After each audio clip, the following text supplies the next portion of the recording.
Back here at home, new at 11, more questions tonight about a violent car crash that killed 3 teenagers. The driver is facing charges after 4 of his passengers were ejected from that car. 3 of them died.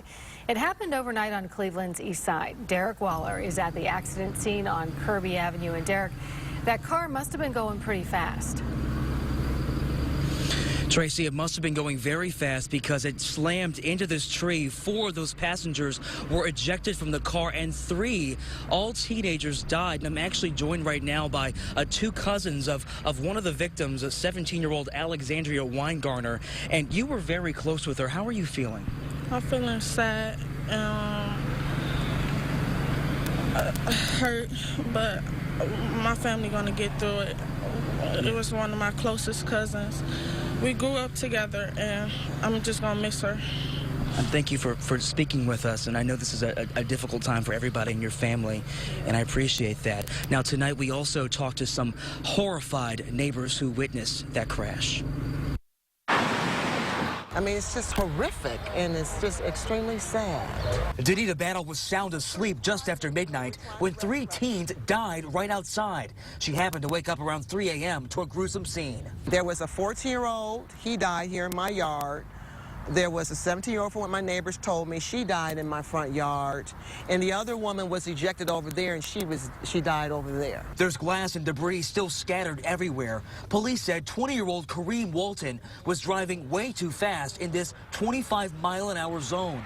He's at UH. 4 of his passengers were ejected. 3 of them died, including 17-year-old Alexandria Weingarner, seen here, along with Deja Wynn. A third 14-year-old victim has not yet been identified. The crash so loud, it literally shook the neighborhood. Now, I hear no sirens.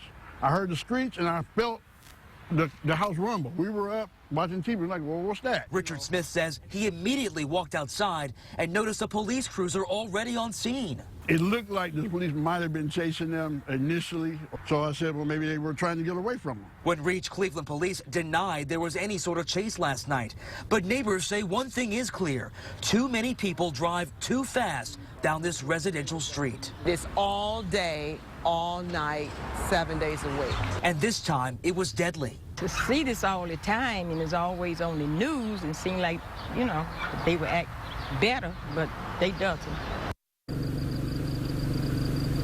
And on the news once again, back here live, we have a little bit of a memorial that some family members have set up to kind of remember those 3 lives lost last night. Police tell us that there's also an OVI test that was done, results of which they do not have yet. But that driver is facing several charges, including 3 charges of aggravated vehicular manslaughter and 2 charges of aggravated vehicular assault.